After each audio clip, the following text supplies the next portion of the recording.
आपको बता दें, इस वक्त एक बड़ी खबर सामने आई है। बताया जा रहा है कि मौनी अमावस्या में हुए हादसे को लेकर भावुक हुए मुख्यमंत्री योगी आदित्यनाथ। जानकारी मिल रही है इस वक्त की बड़ी खबर, जो आपको बता रहे हैं कि 10 करोड़ लोगों के स्नान करने का आकलन था मौनी अमावस्या के दिन। आज माइनर प्रॉब्लम से लेकर हाईटेक ऑपरेशन तक मेडिकल व्यवस्थाएं तैनात की गई थी महाकुंभ में। इस वक्त जो आपको जानकारी दे रहे महाकुंभ से बड़ी खबर सामने आई है। मुख्यमंत्री योगी आदित्यनाथ ने मृतकों को 25-25 लाख का मुआवजा देने का ऐलान किया। महाकुंभ हादसे में 30 लोगों की मौत हो गई है। बैरिकेड्स टूटने से हादसा हुआ है और हादसे में 30 लोगों की दुखद मौत। मित्रों,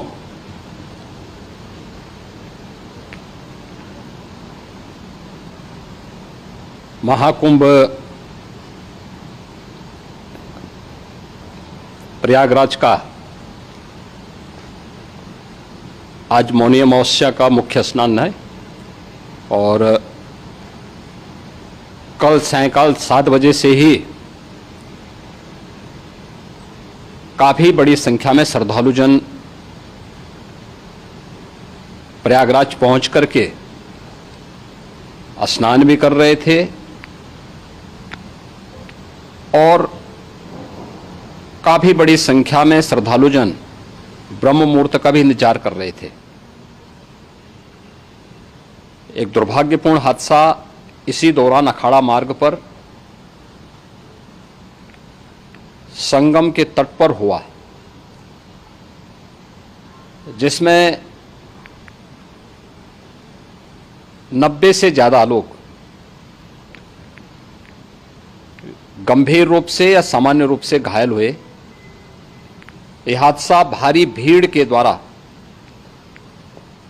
अखाड़ा मार्ग के बैरिकेडिंग्स को तोड़ने और उसके बाद उससे कूद करके जाने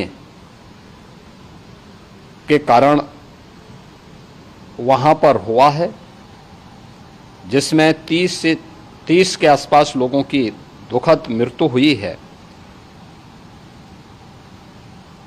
36 घायलों का प्रयागराज में उपचार चल रहा है। शेष घायलों को उनके परिवार के सदस्य लेकर के चले गए हैं। घटना दुखद है, मर्माहत करने वाला है।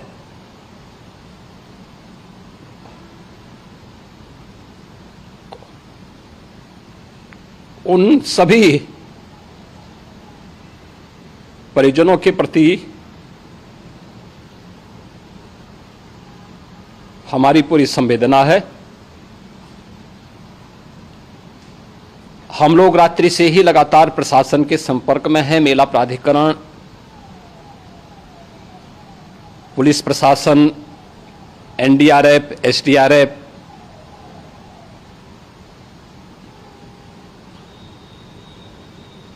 और भी अन्य जितने भी व्यवस्थाएं हो सकती थी उन सबको वहां पर तैनात किया गया है।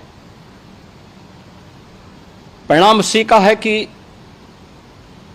हादसे के कुछ ही देर के बाद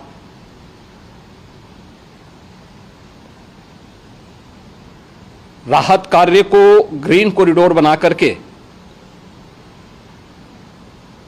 प्रशासन ने, पुलिस ने, एनडीआरएफ और एसडीआरएफ के स्वयंसेवकों ने सभी लोगों को हॉस्पिटल तक पहुंचाने का काम किया है। लेकिन दुर्भाग्य से इस दौरान ये मौतें हुई हैं।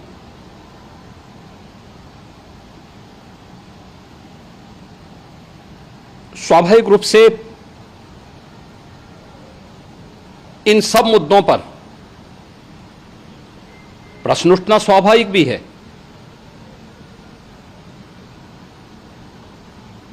उपचार के बाद बहुत सारे लोग अपने परिवारजनों के साथ जा चुके हैं, उनके परिवार के लोग ले जा चुके हैं। जो बाकी बच्चे हैं उनका उपचार चल रहा है। उपचार के सारे इंतजाम वहां किए गए हैं।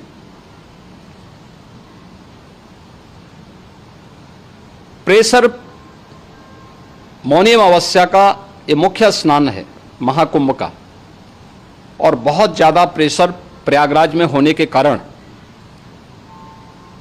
सभी प्रकार के मार्ग भी चौक थे। रात्रि से ही प्रशासन उन मार्गों को खुलवाने और स्थिति को सामान्य करने के लिए पूरी तत्परता के साथ लगा भी रहा।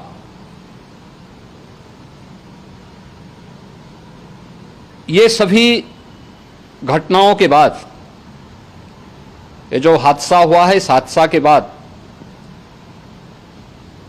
वहां पर अखाड़ों ने जो आज अमृत स्नान ब्रह्म मुहूर्त में 4 बजे से प्रारंभ होना था, मेला प्राधिकरण के अनुरोध पर उन्होंने स्थगित किया था।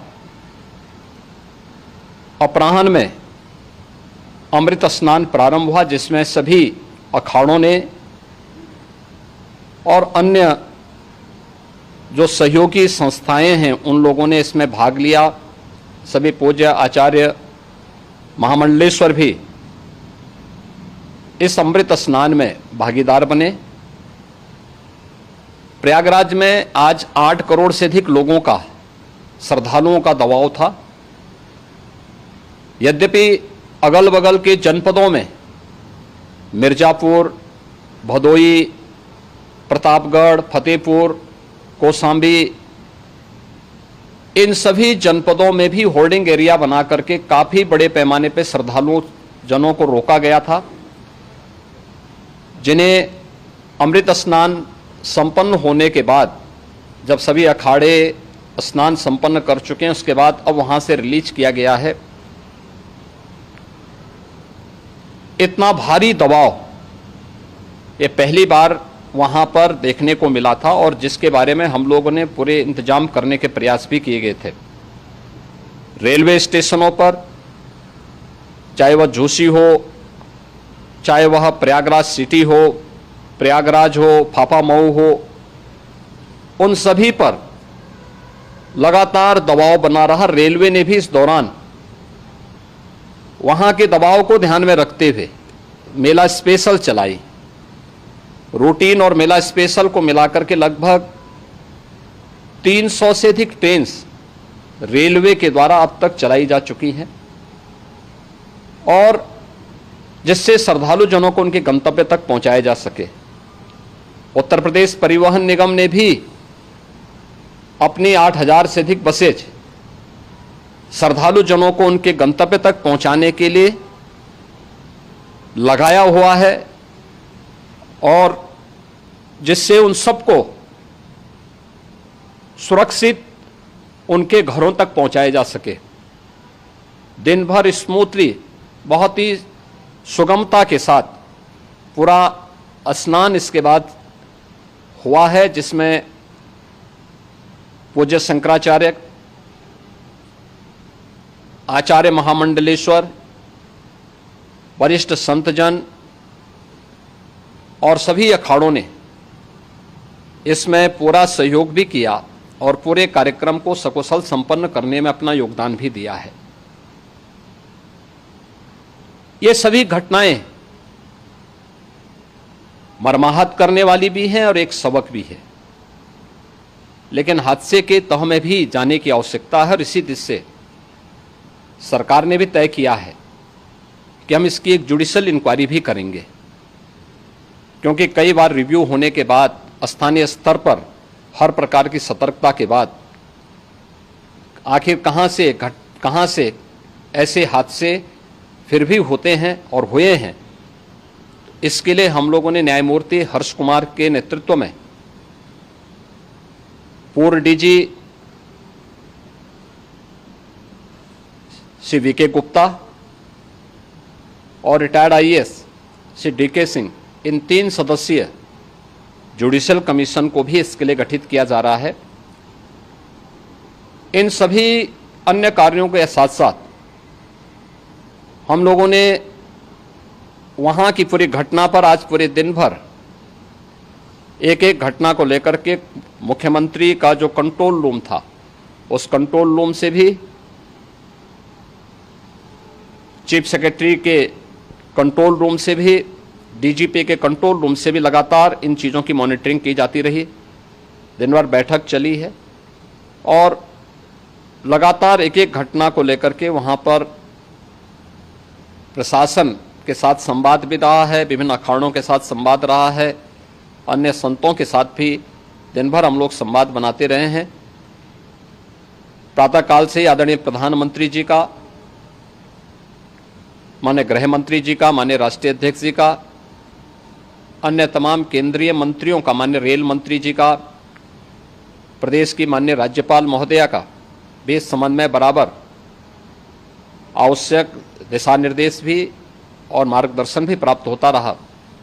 इसको लेकर के यहाँ पर सरकार ने उसे नीचे मजबूती के साथ उतारने का कार्य करने का प्रयास किया।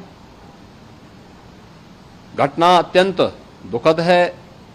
मृतकों के प्रति मेरी विनम्र श्रद्धांजलि है। जितने भी मृतक के परिजन हैं, उन सभी परिवारजनों के प्रति जिन्होंने अपने परिवार के सदस्यों को खोया है, मेरी संवेदनाएं हैं। विनम्र श्रद्धांजलि उनके प्रति संवेदना मेरी है और इस पूरी घटना की हम लोग न्यायिक जांच करवा करके इसकी तह में भी जाएंगे। इसके अलावा पुलिस के स्तर पर भी अलग से हम लोग इसके एक अलग से भी जांच करवाएंगे कि आखिर कहां पे ऐसे हादसे किन कारणों से हुए हैं, क्योंकि पहले से इस बारे में हम लोग, हमारी रणनीति थी कि इतनी बड़ी संख्या में श्रद्धालु वहां पर आएंगे। मृतक के परिजनों के प्रति हम प्रदेश सरकार की तरफ से, जिन्होंने इस हादसे में अपने परिवार के सदस्यों को खोया है, वहां पर मेला प्राधिकरण के पास वो पूरी सूची है, उन लोगों ने उसको वहां पे जारी भी किया है। मैं उन सब के प्रति अपनी संवेदना भी व्यक्त करता हूं और परिवारजनों को हम प्रदेश सरकार की तरफ से 25-25 लाख रुपए की आर्थिक सहायता की घोषणा भी कर रहे हैं और न्यायिक आयोग इस पूरे मामले को देख करके एक समय सीमा के अंदर राज्य सरकार को अपनी रिपोर्ट देगा और इसमें आने वाले समय में या आने वाले स्नान के लिए भी हम और कैसे व्यवस्था को और सुदृढ़ किया जा सकता है, इसके बारे में भी कल मुख्य सचिव और डीजीपी स्वयं एक बार प्रयागराज जाकर के उन सभी मुद्दों को देखेंगे।